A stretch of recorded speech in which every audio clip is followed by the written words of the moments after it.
We'll start the recording. Let me know if you can hear. It's going to start in a second. You hear that okay? Any thumbs up? Yes? Okay. All right, so just take a deep breath and relax on the exhale. You just allow yourself to get centered in your seat. Another deep breath. And relax on the exhale. Just allow yourself to get centered and be present for the next 5 minutes. There's nothing you need to do. Just pay attention to the breath.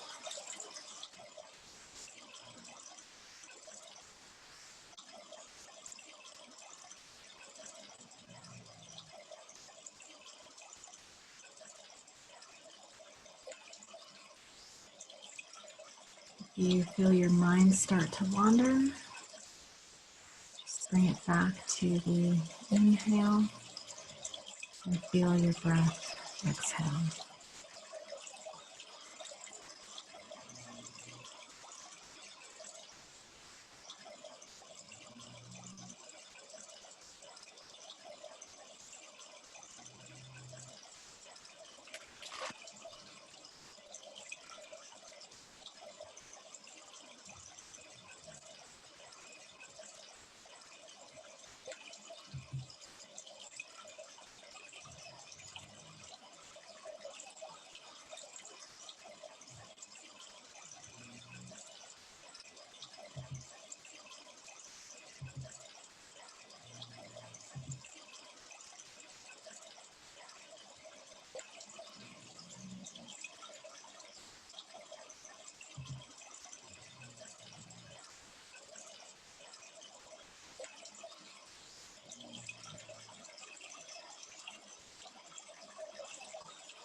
Okay.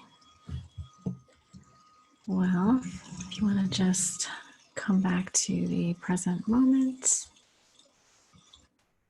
I am so excited to introduce to you a friend of mine who is, I don't know if I'm going to be able to encapsulate the magic that is Beth, but Beth is a licensed marriage family. I know I'm not going to say it right. Licensed marriage family therapist. Am I close? A little bit close? Yes. What's most important is that she is a boundaries expert and a dear friend. I did a exercise with her. She has a ranch and these magical horses. And she had me come to the ranch and do her circle up experience where I was crying within 5 minutes of being in the ring. It was magical. So, and I think crying is a good thing because, it's walls melting. That's what tears are for me. So, anyway, I would like to turn it over to my dear friend Beth. Thank you. Can everybody hear me okay? Yes. Awesome. If anything breaks up with the audio or the view, just let me know so that I can, otherwise I'm just going to ramble away here. And do you have a format, Arlena, around questions or comments with the group, just so I kind of understand how you guys operate together? Sure. So if you have questions, you can put them in the chat. And Beth, if you would like, I can wave at you, or I think you'll be able to see if there's a question in the chat.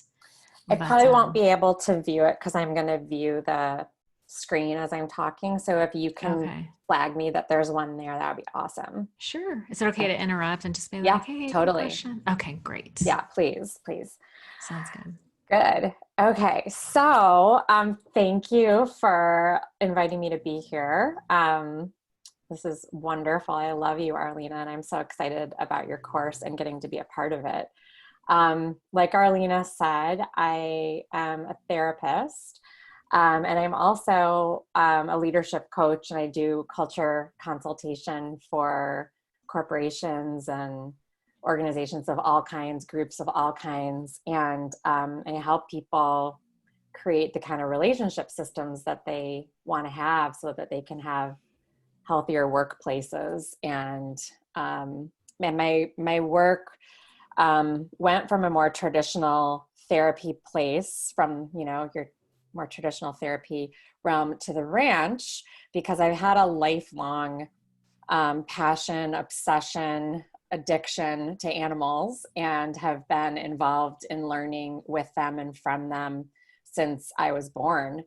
And so I sometimes joke that I was raised by wolves, because I really spent a lot of time with my dogs and my horses. And I grew up in a really chaotic environment, and the human relationships and culture around me was very confusing. And yet when I watched the animals, everything seemed to be it just made a lot of sense.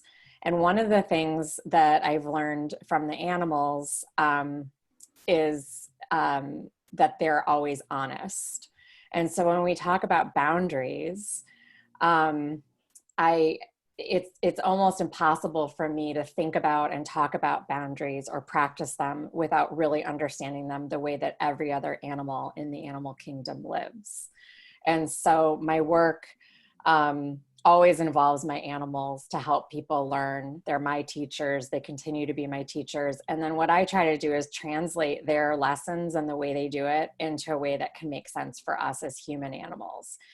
Because a lot of times some of these psychological ideas or things that are just, troubling us in our own lives or our relationships, we actually make them way more complicated because of our very busy, sophisticated thinker.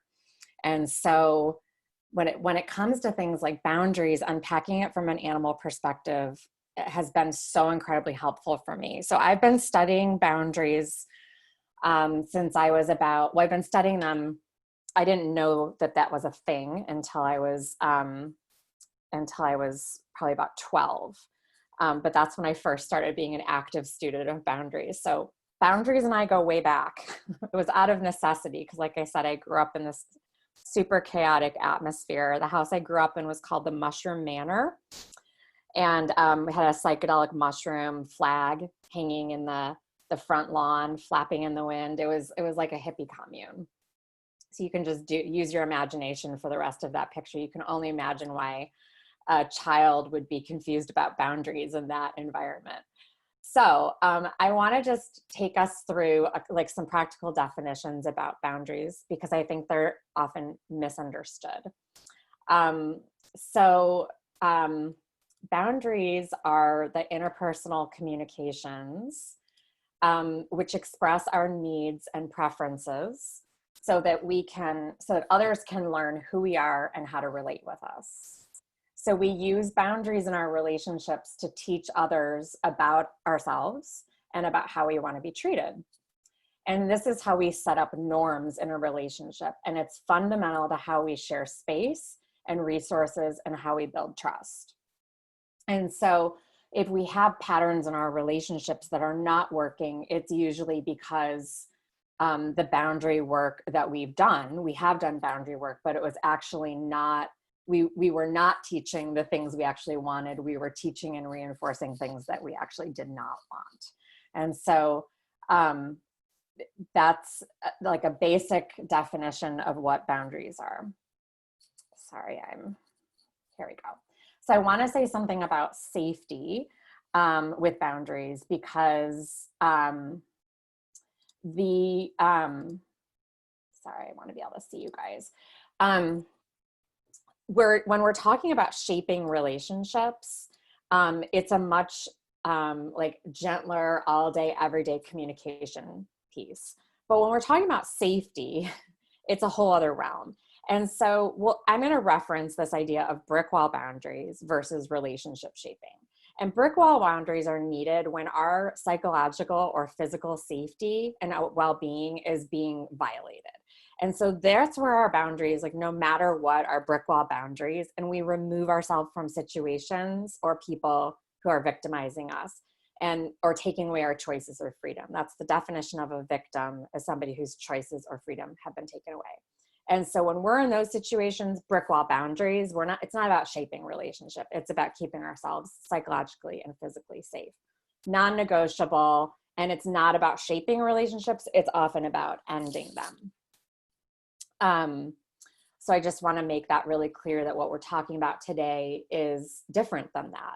And so when we're thinking about learning boundary practices, you want to be working on relationships that are safe. Where your psychological, emotional, physical safety is stable. Okay, there we go. Okay, so I think the place where where our boundaries get crossed actually the most is with ourselves. And this is around a lack of either awareness and or honesty with ourselves about our own needs. And I know for me, this was a really hard one to learn. And when I finally hit like an emotional rock bottom about my needs, I awakened to the fact that I actually am an incredibly high maintenance person. But in finding that truth, it actually allowed me to start taking care of my needs more wholly. And I think, especially for women, we're very used to hobbling and limping along with like bare minimum of our needs. We kind of live off of breadcrumbs. And then we're really pissed about other people and their behavior around us. But the bottom line is that we actually started the boundary problem with how we've treated ourselves. And so our boundary practice always begins with our own personal awareness and a commitment to self-care. And if we're really going to dive into boundary practice, we have to usually look at, and I kind of go with the assumption, let's just assume you're probably not taking care of yourself as fully as you can. Let's just assume that rather than debating it. Let's just assume I'm either not aware enough, like I'm on autopilot, or I am putting my needs aside even though I know. And either way, and it might be a combination of both, it's really painful. So the first step is carving out a mindset and an inquiry process about our own needs. And we actually have to do that in a really deliberate, intentional, consistent way and start a whole new practice of checking in with ourselves. The more that we do that, the more that, and we know our own needs, the more that we can let other people know what they are. And some of the time we're able to take care of our own needs just fine without even having to express a boundary. But it's usually a little bit of both. So I just like to remind people that it does require that we interrupt our thoughts of guilt and shame and focus on other people, which is some of our habitual thinking. We have to interrupt that process in order to actually get to the truth about what we need. We're very quick to kind of write that off and feel like guilty or call it selfish, or just get distracted by other people's needs or demands or presence even, and kind of go into this habit of thinking about others. So we have to really push up against that. And we tune in to this whole idea of pressure as a signal to our needs. And it's the precursor to tension and anxiety and pain and blow up. Pressure is just, you can feel in your body when something's off. And this is something I've really learned from the animals, because they experience pressure and it's very non-judgmental. It's just a shift in energy where something tightens up, and then they adjust and give feedback and move on to release the pressure. And they do it all day long. What we do is we hold on to pressure and it builds and builds and builds, and we don't do the adjusting. So we want to actually start to get more familiar with the signals of pressure, because they are the early detectors that we're headed toward overwhelm. And if we can pick up on that sooner, we can start to do that shaping process before we get to like a big blow up. And the blow up can be external at someone else, or it can be like an internal implosion where we have like a temper tantrum or a meltdown. Nobody knows anything about those, right? So let me just pause because I've been babbling away here. Any questions yet or comments? Nope, so far so good. Okay. So when we get to the point that that we actually become aware of our own needs, what we're actually start to engage in boundary work is a daily practice of negotiating needs.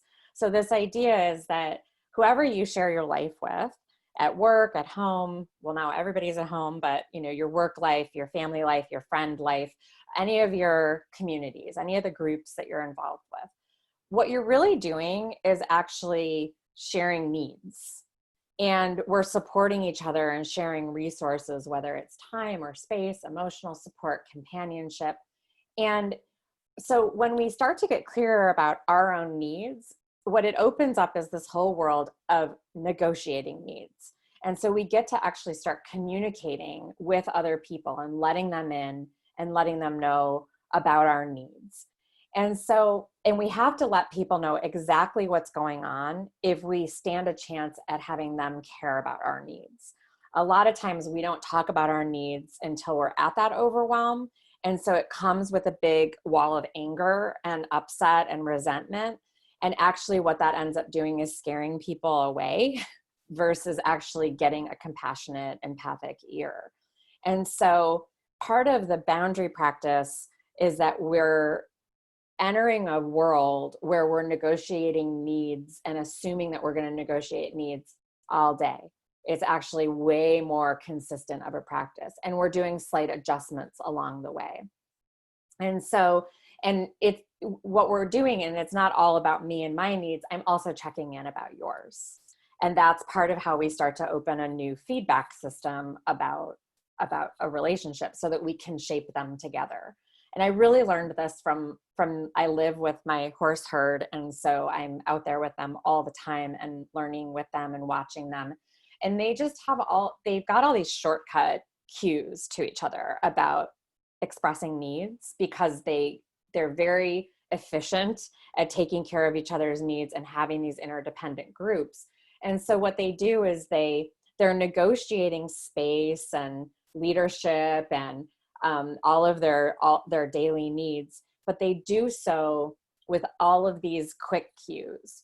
And so if we decide we're going to have that kind of relationship in our human relationships, we can actually get very efficient and shortcutted about it. We don't have to be constantly processing a relationship. It's more like we start to create little, like with my daughter, when I say I need some downtime, what that means to her now, because we've shaped it, is I'm not up for talking and leave me alone.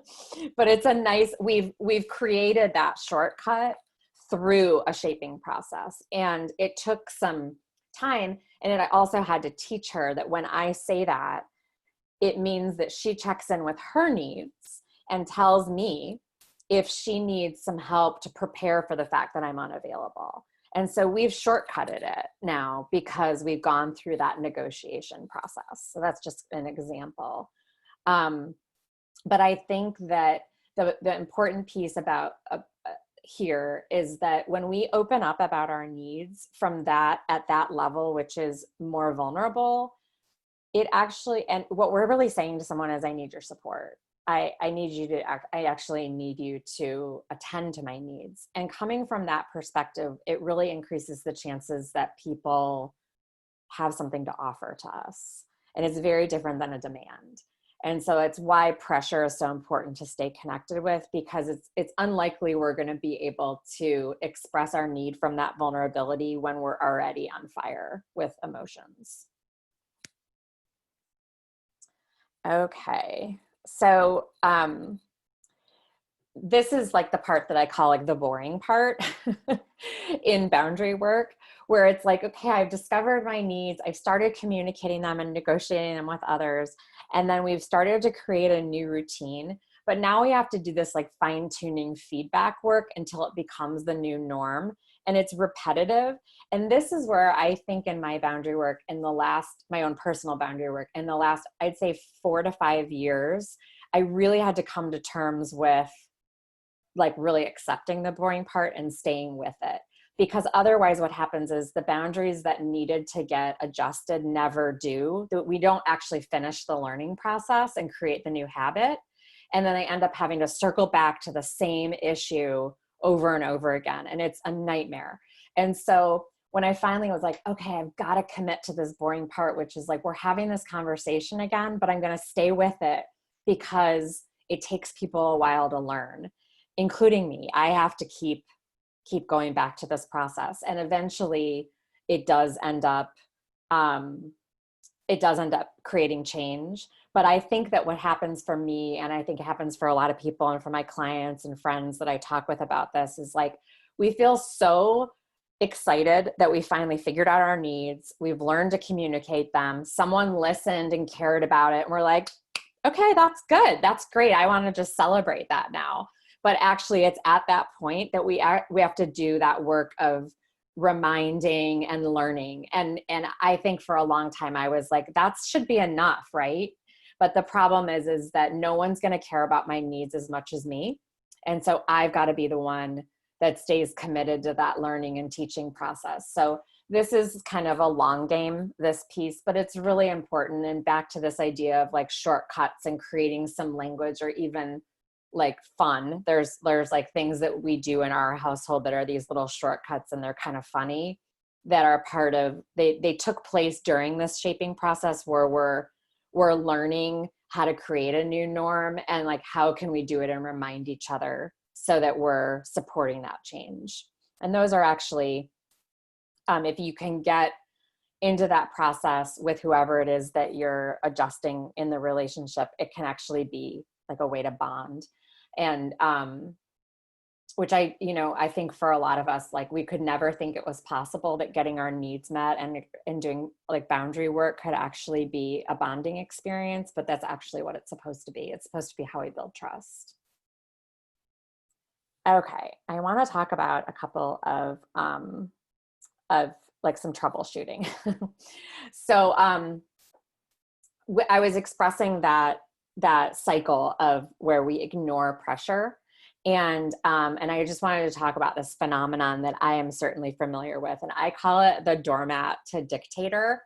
And it's like we delay the boundary, and it's kind of like having like an exploding doormat where you walk all over it and then one day it just blows up. And no, anyone here like know familiar with that dynamic? So somebody else that I was just working with called it something else, and it was really funny. I'll have to see if I can remember it, but it was another clever play on words. And but the doormat to dictator, it's like you are going along with things, and so you're giving no feedback to the world that there's a problem, and then the next thing you know, you're like this like tornado of rage, and you blow up. And like I was saying before, when we do that, actually what it blows, it's like a tornado. It's so disruptive and chaotic that actually nobody can care about our needs or listen because they're in fight or flight mode. We actually scare the crap out of people when we go from doormat to dictator, and we surprise them because it's like it comes from nowhere, and it surprises us. We usually walk away with shame and confusion, and then we kind of go back into the doormat mode because we feel bad that we became the angry dictator. And so this is just about like usually delaying boundaries, that something was needed but we put it off. And so that tends to be, you want to look for what of these patterns do you recognize in yourself so that you can try to get out ahead of them. And so where, the question that I might ask myself at the top of every hour is, am I doing any doormat activity? Is there anything I'm delaying? Is there any feedback that I need to give?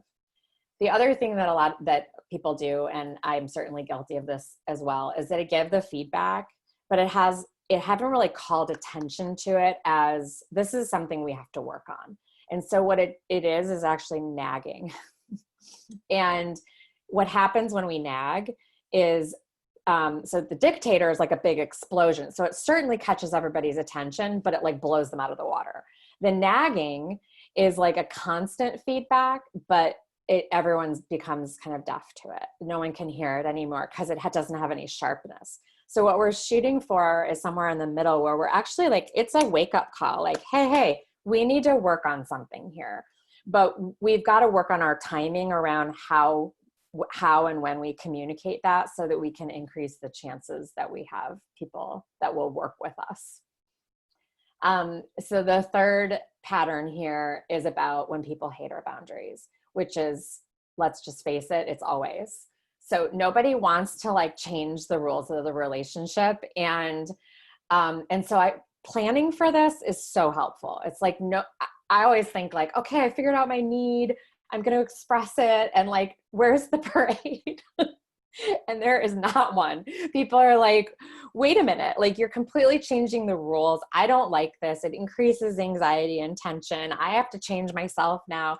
And so I think expecting that you're going to disrupt the relationship and that is going to cause some unrest is so helpful, because then you're not surprised by it. And then if by chance you've got somebody who's like, you know what, that's a great idea. Let's work on that. Thank you. You are so awesome. Great. Then you prepared for it and you got like the best possible results. But I think getting out ahead of that disappointment can be really helpful. And then finally, this one is really crucial. I expect that I am going to have, especially around parenting and in my family, in my household with my spouse, I expect that I am going to have guilty thoughts and feelings about my needs, about expressing them, and then about everybody adjusting around them. Like what it's like when my boundaries are actually respected and I watch everybody actually take care of me. And I have guilt at every stage of that still. And so I'm like, oh, there it is again. And then I have a little practice that I do that I created for myself. And I usually help my clients create that. That's just trying to transform that to gratitude. But every time, like, there it is again, there it is again, there it is again.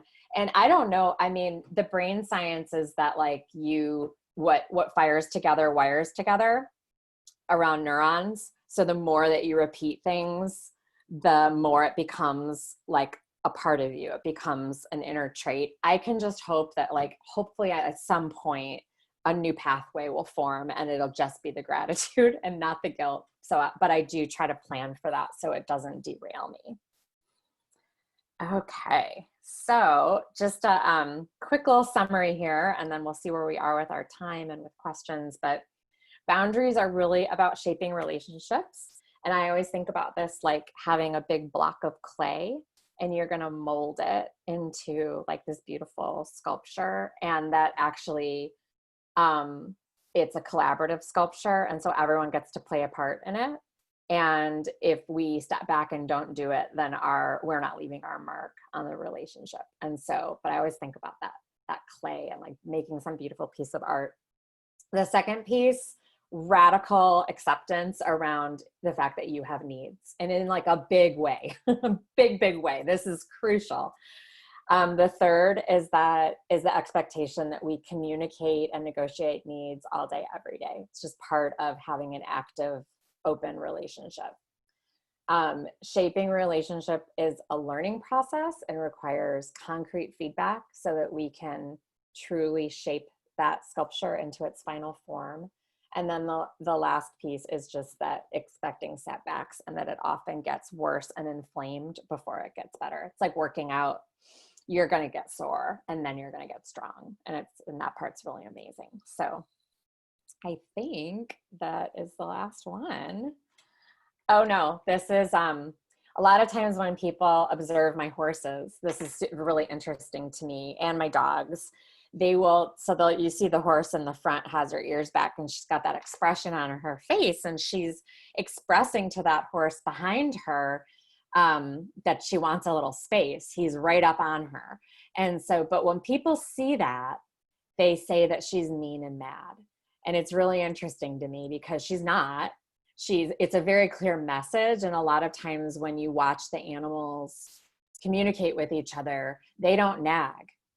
They don't sugarcoat everything. They give the clear directions so that the communication can land and that it can be understood by the other. So it's crisp and clear, and then it's over. And he trusts that she is going to take care of herself no matter what, which is actually a sense of security for him, because he's going to know where he stands, which is like such a gift to give people in our lives, to know where they stand. And so she's just being honest, and their trust comes from the fact that she'll always be honest with him. So I love that picture, because she just, people see it and be like, ooh, she's pissed. I'm like, no, not so much, just honest and clear. So the pissed part is, it's that doormat piece that's coming from within us when we've got that pattern. So I'll go back to the summary here so that you can kind of be reminded of what we went over today. And I can have Arlena give this to you guys, this slide deck, if you would like it. And then let's see how we are with time. Oh, good. We have some time. So I have a little exercise for us to do, but I would love to hear, I don't know what your format is here, Arlena, whether you want to lead some discussion or questions, and where you are in your process of the course and how we can integrate it. So I want to leave some space for that so that it can be integrated with what you've already done. Sure. And then also just, if people want to unpack a little bit of these pieces to understand them more deeply or personalize them, it helps to bring things to life with examples. So I'm completely open for us doing that as well. Yeah. Can you hear me okay? Mm-hmm. Okay. Well, I just thought I would sort of chime in with some discussion. I'm curious if people have any questions about how to actually do this in their real lives, but sometimes it helps if somebody goes first with sort of like an example. And, I have a friend who recently has come back into my life. It's my husband's friend. So he's, I'm not going to name any names, but he's he and I have been estranged for a very long time, and he has moved to the area, and he pulled me aside and he was like, I don't know what happened, but can we start over? And I was all, hell yeah. Mm, But I was unprepared for this. I didn't know that that was going to happen. So I didn't really have a chance to prepare. And now I feel like that pressure that you were talking about. Like like when I'm around him, like I don't trust that he's going to be honest with me about what he needs. Like I felt like I would always get my feelings hurt around him because he would shut me out. And so it was like, you know what, we just can't be friends. But mhm, is, you know, living in a small community like this, you know, we need to talk to each other. So what I want to do is have like like a shaping discussion with him. It's like, I want to pull him aside and say, I am so glad that you suggested that we start over, and I'm totally down. I just want to know what the rules are. Like, mm, can I trust you to tell me if I hurt your feelings? mhm. Or if I say, like, he's very conservative. I am not. So, you know, I think that's what created some distance. Mhm, You know what I'm saying? So it's like, I'm so nervous mhm, to have I'm so nervous to have this conversation. What I want to ask him is like, can we set some ground rules? mhm. Will you be honest with me if I hurt your feelings? And can I tell you if you hurt mine? Mhm. I want to have, but it's Without those in terrifying. the past, you believe that that's part of what's caused the upset in the relationship is not having those. I think so. Yeah. Honestly, Yeah. I don't know because he never communicated with me. He just Hmm. like would shut down. I felt judged and sort of put in this box and Hmm. shut out. Right. So it's tough. So it feels like if we had some boundaries, Hmm. if like, or rules, like we were both clear about what the rules were for the second half of our life. Yeah. Right. Well, and like to say it a little softer, gentler way, you're right on. It's like, could we have some rules? But it's also what kind of like I want to actually get clear about what kind of relationship I want with you, like how Okay. I want it to go. Okay. And how we're going to do our relationship. Hmm. And so, can you guys see on the screen the boundary cycle? Yes, Okay. And is it large enough that you can make out all the text? I can. Okay. Yeah. I kind of, It's a little small, but I can see it. oh, is that any better or did it cut off? It's better, but I can't see all the text now. I know. I don't know why it's doing that. Let's see. How's that? That's fine. Okay. So I can share this or you can share it with your group as well, but I created this little cheat sheet that's like cuz I there really are steps to take around this to like work your way through this so that you could get to the part where you know exactly what you're asking for. And so you're close, it sounds like, of what you're asking for. And so if you just start at one, like when you think about the relationship and what you're discovering, like what is happening inside of you, when you're discovering how to enter this relationship again. What's happening inside me? Mm-hmm. Like I feel anxious. Yeah. Yeah. Like So, I don't know how to, I don't know how to act around this person. and when you've shared about your ambivalence and confusion and not knowing how to move forward, that's all happening inside of you as well. It's like feeling a little lost. And so if Yeah. then you go to number two, it's like, well, what are the pressures that you feel internally and externally? Can you give me an example of like an external Well, pressure? what I heard as an external pressure is that he's your husband's friend. Yeah. So there's a pressure for you to show up in the relationship. Yeah. Yeah. He's going to be in my space, whether I want him to be there or not. That would be an external pressure. Got, okay. Yeah. Okay. So pressure from my husband to, you know, he's going through a divorce. So to help be supportive and That's probably pressure from your husband. Yeah, like your husband is going to pull at your heartstrings around it. So yeah. that's a combination, right? Your Yeah. husband puts pressure on you and then you feel your compassion, which is internal. And Okay. Yeah. the way pressure works, it's like It's like that scene in the first Star Wars where in the trash compactor and the walls are Right. closing Yeah. in, right? So that's how pressure works in our system. So we have all these internal pressures that are our own needs, and then we have external demands. And it's not that, it doesn't sound like your husband's demanding that you have a relationship, but it's coming in, right? You can feel it coming in. Yeah. And then you feel your own anxiety, and you feel the squeeze. Yeah. Yeah. Definitely. And so this is where we come to 3. And part of the internal pressure too that I am hearing is the past. It's like, this is the Right. way it used to be. Yeah. And there's like some injury there. Yeah. Yeah. Definitely. And then another external pressure would be the future. Like, I feel that coming down the pike. Right. Yep. Yes. So, okay, what am I needing to adjust? Like, if you get really clear about, what do I need? I need to know, like, I need to know, like, can I invite him over for dinner? I mean, like, what kind of friends are we going to be? Like, can I trust you to tell, like, I don't want him to like shut me out like he did before. Mm-hmm. So I need to know that I need a commitment from him that he'll be honest and forthcoming. You started to talk about your needs as a question, like, can I invite you over for dinner, and can I do this, and then you got to very quickly, I need a commitment of honesty. Yeah. Yeah. Do That's you what I hear the need. difference in that? Yes. This is when we get to our needs, it's really, and it's really important, because that's who you are, correct?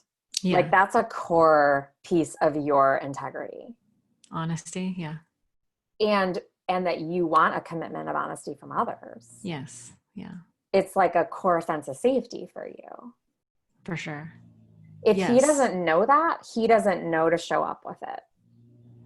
Okay. He might not be capable, because not everyone is. Yeah. But if he doesn't know that that's your expectation and your need, then he doesn't even stand a chance at showing up with it.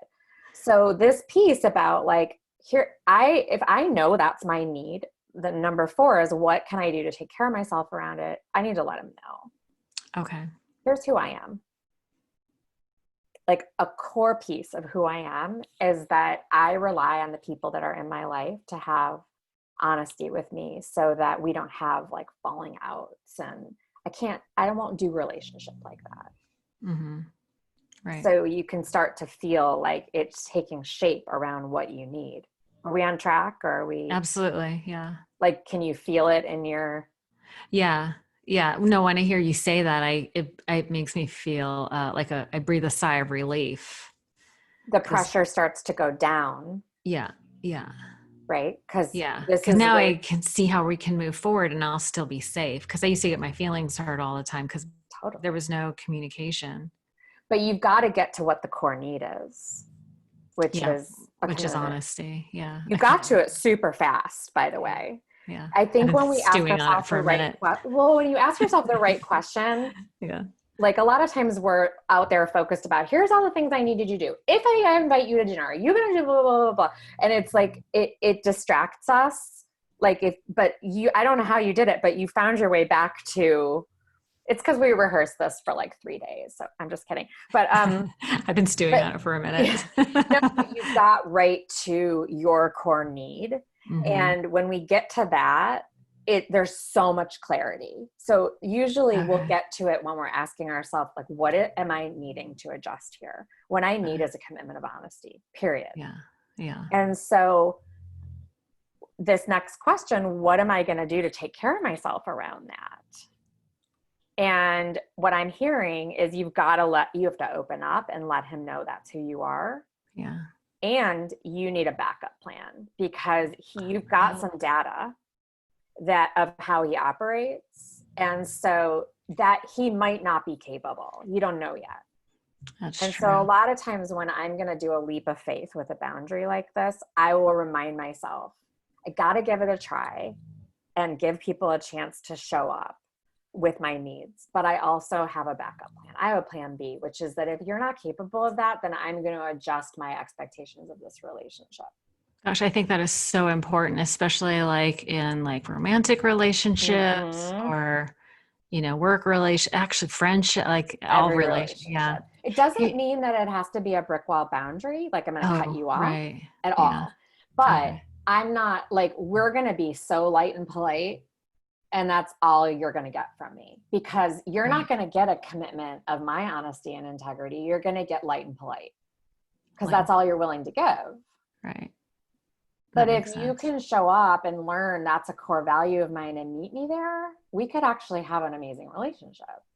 Got it. Just in the interest of time, I just want to check in with everyone. Yeah. Are we tracking here? Is this helpful? Or do you want to do the exercise that Beth has? I feel Actually, totally the self-centered. exercise is what we're doing. Okay. Yeah. I don't know if anybody else had specific Hmm. questions or um if you have specific. Oh, Tina, did I see your hand? Yes, Yep. ma'am. Hi. So Hi. one of the problems that I've run into in step two, well, first starting probably one, what is happening inside of me? Um, okay, so there's that is what it is. But when I'm trying to name the pressure, um, I guess it could be used as a term to say, is this real or perceived? Hmm. And usually it's whatever the fact, that's still my truth, is what's happening. But if it is crazy, I can't think of another word, to the person, I feel like, okay, so what am I needing to adjust? Like, what if I'm off base with my needs? What if I need my husband to know to call me after he realized I looked funny this morning when he left, and he should have known I looked funny, and he should have called me when he got to the office to ask how I was doing. And if he didn't, I'd be like, you don't even know me, So I feel like sometimes I'm off base when saying my needs, and I can get too aggressive or too, so that's my problem, is that, and I've had to Yeah. learn to not rely, or just to rely on what I can control and not the other person, or I'm going to set myself up for failure. But then also, what if my needs are completely off base and irrational? Then I'm expecting someone to meet me in Crazyville. So you're very clear up until four, actually. You're very clear Mhm. about like the self-awareness. You notice what's happening, something feels off, you feel pressure. What you want is him to reach out. And then in between three and four, you're wondering, like, is that a reasonable need to have of him, for him to like know that that's happening for me, and then to actually reach out and try and address it? And it sounds like you're not sure. Like you're not sure Yeah, whether it's a reasonable. So first of all, it's a reasonable desire. Let's call it that. Like it's a feeling, and it's very real, and it's like you have to honor that. And I think that every one of us here can relate to wanting everyone around us to take care of our tender feelings. Like I absolutely want that from every single person that's in my presence. mhm. Yes, I want that. It is, of course you want that. And then we get to ask like this question in number four, which is like, what can I do to take care of myself? And um and I think actually you are in like I'll give you an example. And for me, there are certain things that, and this is kind of in 4, 5, and 6, that when I've been able to really get quiet and tender about a need, even if it's a big expectation, like I really want you to notice that I'm upset, even if I don't tell you, and to reach out to me, right? It's a big expectation. It's a big ask. I am not saying it's too big, but it's a bigger ask, right? Than me, I'm just going to tell you. I've been able to get quiet enough and calm and soft enough inside to be able to let my husband know like what happens for me. And so some of the time, not all of the time, but some of the time we've worked on this. He's able to reach out before I do. before I actually tell him what's going on with me. And it's been really actually quite healing. But if it is said before there's a quietness, before that sacred pause, and it actually ends up usually coming across as a demand and a criticism of him not being empathic and, you know, not being compassionate. And then he can't actually hear my needs because he's too busy defending his goodness, which is really, I think, and it's what happens, at least in our pattern. And so it's like a 2-part plan of self-care. One is like, I'm going to really try to open up so that he understands this deeply. And maybe some of the time he'll notice, but if not, I have to talk about what I need, so that with him, I have to let him know what my feelings are so that he can actually try to listen, because he's not good at noticing. Does that make sense? Mm-hmm. Yeah, that makes sense. Thank you.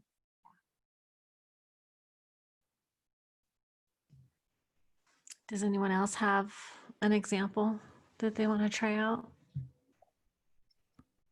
With kids, work coworkers? Quick thing I wanted to add, not necessarily an example, maybe kind of a reverse example. I have had an opportunity, I struggle with boundaries chronically, and I've had an opportunity to see someone who has good boundaries and is very clear with their needs and their expectations, and sets it up nicely so it's not an explosion. It's just a constant, like, here's what I need, and follows through with that. And kind of on the flip side, I really related to what you said then, about the, like, it being settling and almost being trustworthy, because you know that they're going to take care of themselves.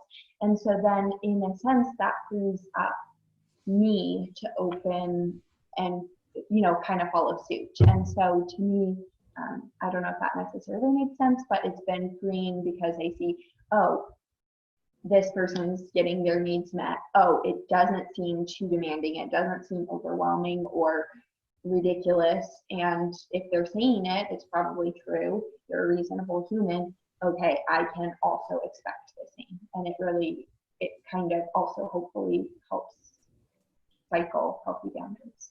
I love that. Yeah, it's a feedback loop, and we grow that. I mean, trust is grown. And so, and stability is grown in relationship. And so, and all it really takes is one person like committing to that cycle, like you're describing, and it feeds on itself. And so it's really, you can tell, and it's actually a great exercise to like look around your life and think about, like, who do I know that has good, really healthy boundaries? And by healthy, it means that they're clear and there's follow through, and there's like a kindness to it that feels like when they're expressed, it's safe. And so, and like you described, like they take really good care of themselves. And what's it like for you in that relationship? And then think about people where you're always confused because their boundaries are all over the place, and what that's like. And so, you know, it's really great to have role models and people to observe so that you can learn like what, you know, what that's like in practice of, you know, having those boundaries, having like healthy boundary partners to do that work with, so that you can get it going and kind of get that cycle going and get a feel for it yourself. Because you really have to get a feel for it. Yeah. I often have to say to people, because I get a lot of like, are you sure? Are you sure? And like, my like phrase often is, I take really good care of myself. You will learn. And so I will always let you know if I'm questioning something. Like, I'm very honest about that. Yeah, I take very good care of myself, so you don't have to. I'll let you know when I want you to take care of me. So, or what I need. Yeah. Other questions or comments?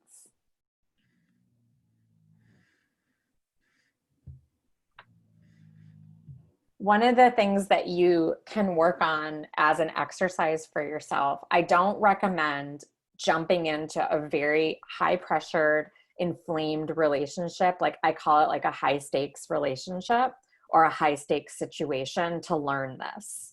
I actually think it's a lot easier to back up and work on a relationship that is it. I'd say like on a scale of like 0 to 10, and like 10 is the highest stakes relationship. It's like your children, your spouse, your, you know, like, or a situation that's got a lot riding on it. You want to shoot for something that's around like a 5 or 6. So it has enough charge that you care and it's hard, but not so much that you're flooded, in order to really get a feel for this. And then what you do is you think about a circumstance with that person or a situation, like, you know, a family vacation with your family of origin. Like that's a, you know, loaded one that might be too charged. Or, you know, morning routine with children. That's a good one. Like that you think about, like try to find an isolated situation. And then what you can do is use this boundary cycle and take yourself through that boundary cycle one step at a time, and write out the answers to these questions. And then start to, the sacred pause is really important in between the self-care plan and communicating needs. You really want to let that settle in your system until you feel, otherwise all of the emotional stuff, the residue of whatever you've been feeling about your needs not being cared for, it will come out in the communication. And so you want to let it settle until you feel like peaceful enough, is I guess the term that I would use. Like it doesn't have to be perfect, but you don't want an adrenaline hit when you think about communicating your needs. If you get a little spike, you're not ready.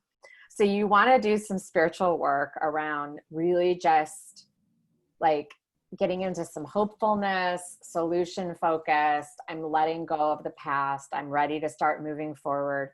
And that might take a little while. And then you can actually try communicating needs, but don't do it when you're in the middle of a boundary violation.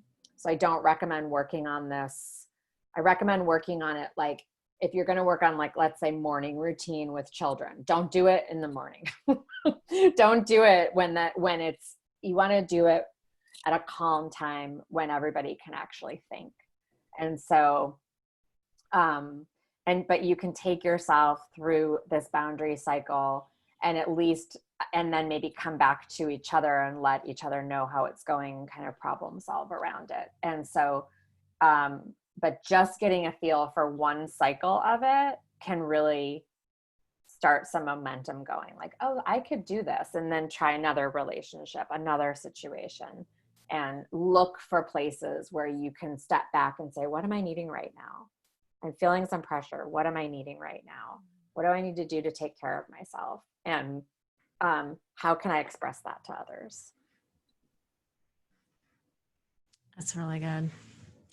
I know we're coming up on our time, and yeah, I would just invite all of you to continue to practice with each other. You know, we do have a Facebook group, and you know, although this is our last class, we will be friends forever. So this is your last class. Yeah, this is our last class. Oh my gosh. I know. So it's been an amazing experience for me. And I've just have been so grateful to go through this experience with all of you. Beth, thank you so much for coming in. And I felt like this was a really important class as a send-off, because it's like we've kind of grown together and established some trust. We've learned some basic self-care techniques, and we've practiced some things. We've practiced meditation and journaling and self-care. And so now we are, you know, moving forward, and it's so nice to be able to round it out with this idea of, you know, how are we going to be self-aware to take care of our own needs and still maintain like a healthy relationship with others, right? So this was a super important piece, and I'm so grateful that you were able to come. And I know that you have a deeper program around this. Do you want to share a little bit about your other program? Yeah, I have a course that's self-guided, that's a deep dive into the boundary work and much more step-by-step and exercises, lots of tools.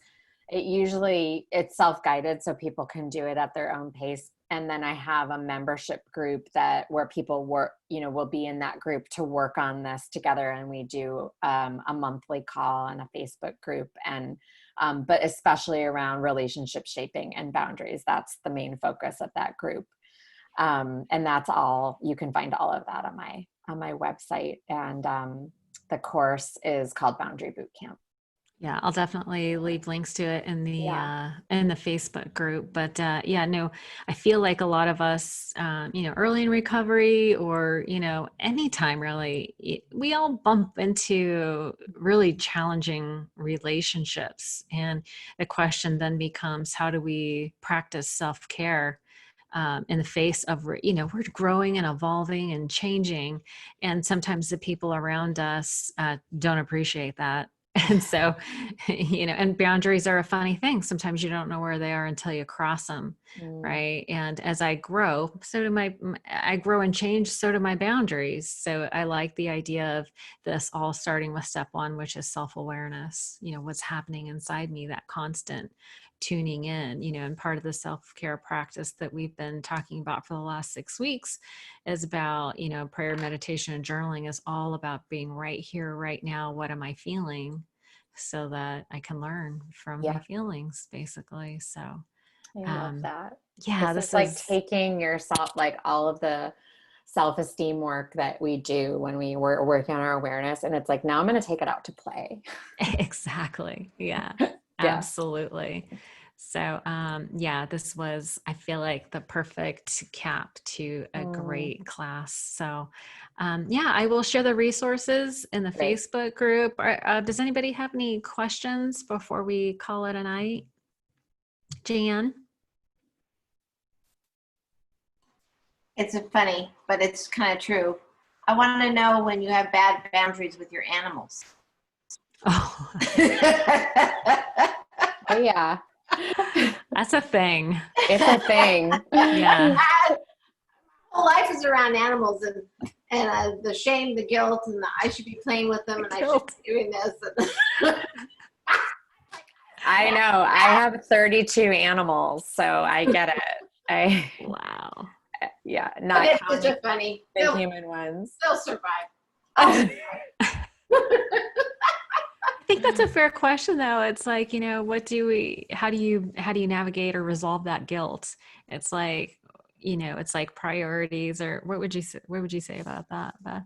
I think it's an automatic thought. And I think it's really important to look at, is there something that I'm neglecting? Like to take it through a brief inventory and make sure, like, I want to do a reality check around, like, is there something that I'm neglecting, or is there a commitment that I've made to myself or to someone else that I'm betraying?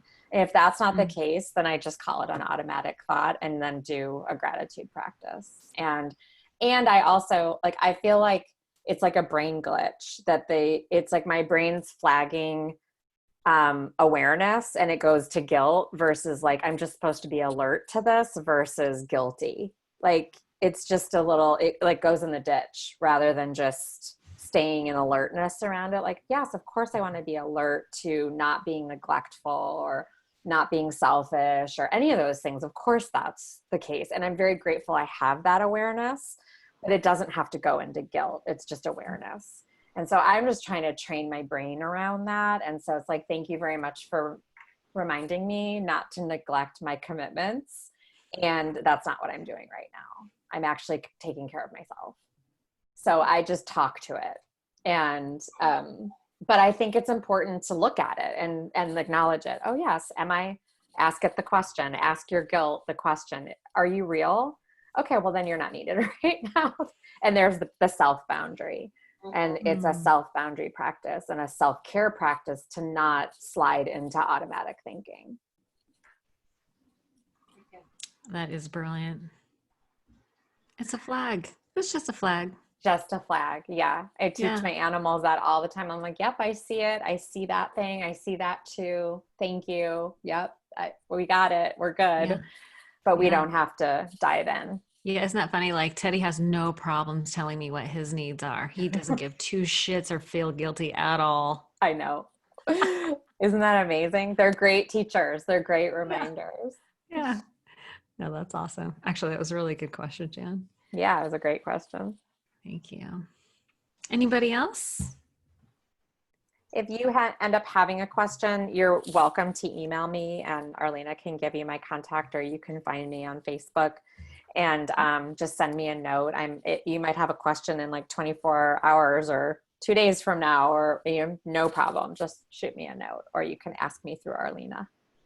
Yes, Your I will trusted definitely. guide. Yeah. Yes, I will definitely share all your contact info. Okay. And I'm happy to share this PDF of the boundary cycle, and then also the presentation, so you guys have the slides. Yeah, email that to me and I'll put it in the group. I really want to, like, especially this one. This is like one of those things you print out and keep. It is. I have it right here on my wall. Yeah, absolutely.